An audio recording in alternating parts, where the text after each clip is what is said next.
Hello friends, and welcome to tonight's beer review.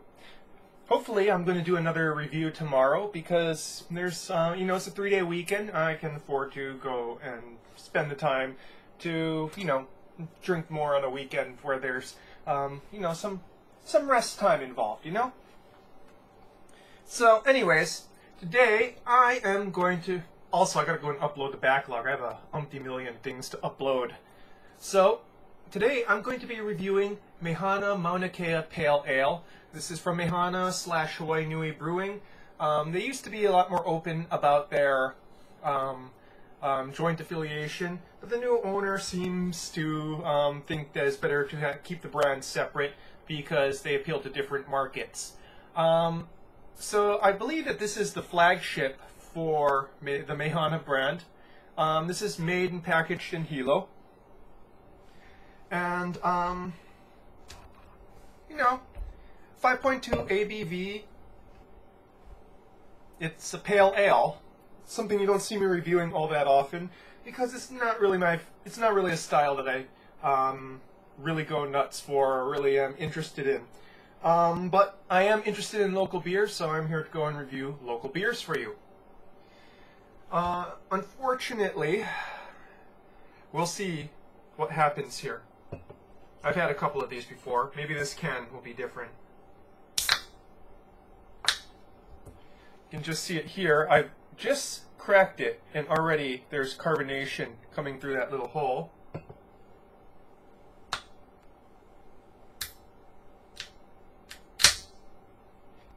And when you open it all the way, it just starts overflowing from there. This one's not too bad, though. The last one really overflowed. Let's see here.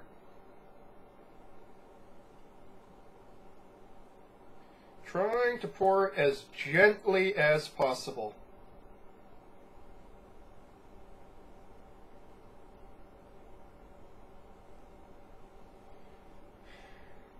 As you can see, it's creating a huge head, and it is, I don't know if you can tell because it's so opaque, but there is an insane amount of carbonation in here.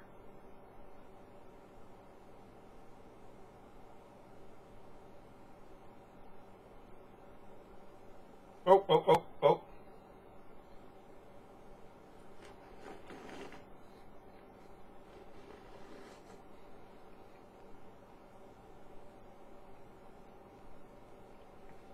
Oh, it's dripping on me.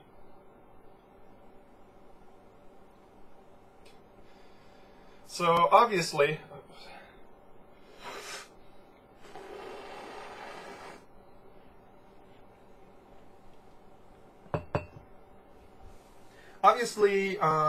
beer's not supposed to be like this.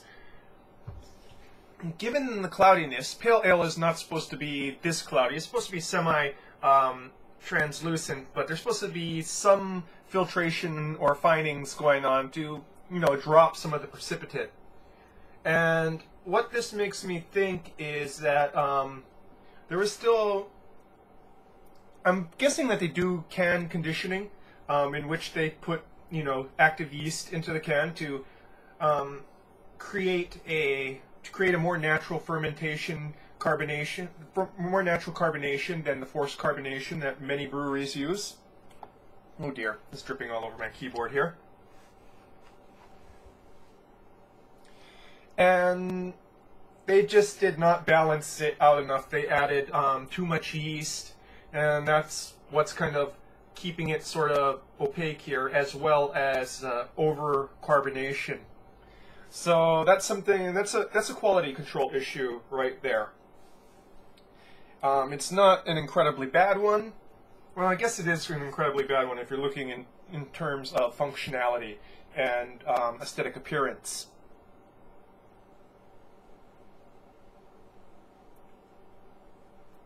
Oddly, for something that has such a... Okay, it's blurry. Maybe I can show you the carbonation. Nope, still too dark. Obviously, oddly, for something that has such thick, foamy carbonation, so this is not...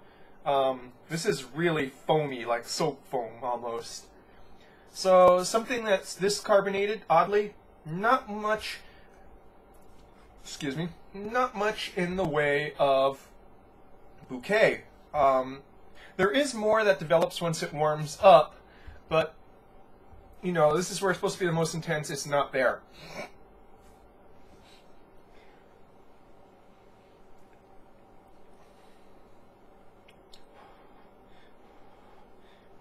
I'm guessing it's because it's so foamy, it's trapping most of those, you know, gases.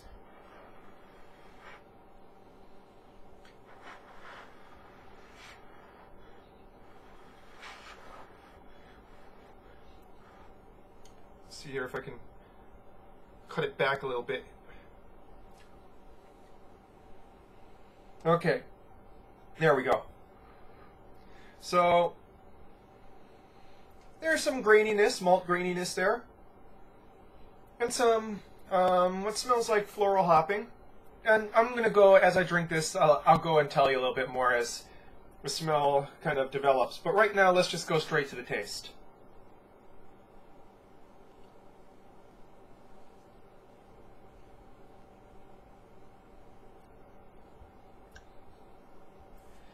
Well, at least there's no yeast taste to it, so while it may have had too much live yeast placed in it for the can conditioning, most of it is already past. There's no active yeast.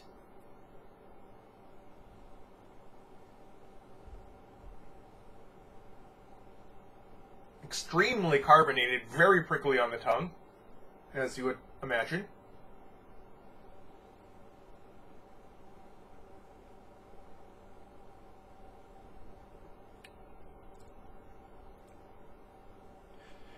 Rather dry, crackery malts up front.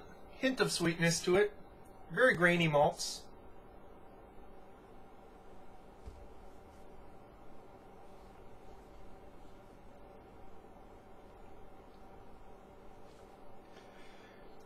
Followed by a pretty decent hop finish. Hints of grapefruit. Some florals. And a moderate level of lingering bitterness that cleans the palate.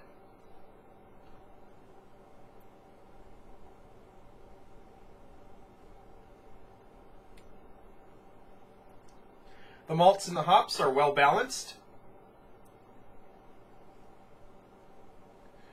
And there's a decent amount of flavor there. You can tell you're drinking a pale ale. It's not too off the mark.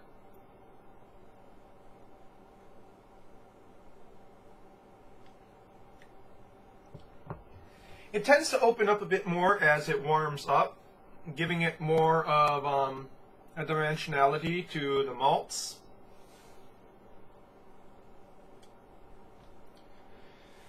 But overall, for a pale ale, it's rather bog standard. It's nothing really stands out. It's as it should be. Well, except for the overcarbonation and the coloration. Speaking of coloration, I'd say it's about a dark orange, orangey brown. That's because of the amount of, you know, it's so thick it's not letting light through.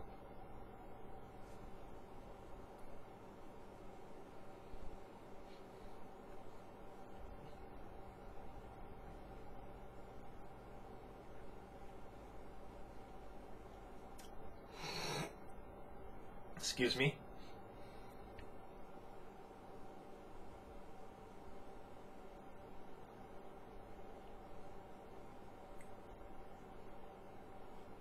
Kind of overcarbonated. The carbonation is kind of getting in the way of the taste. Especially in the front, you're just hit by that carbonation and it kind of numbs the tongue.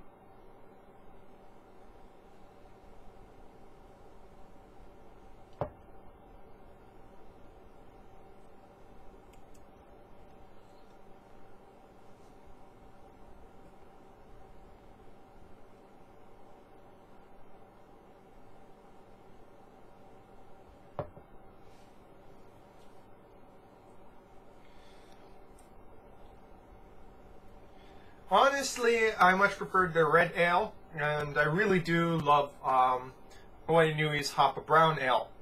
This is, well, kind of a pass.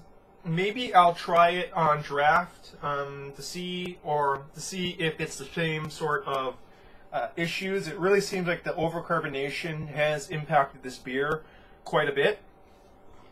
Excuse me, and impacted my digestive system a little bit. Excuse me.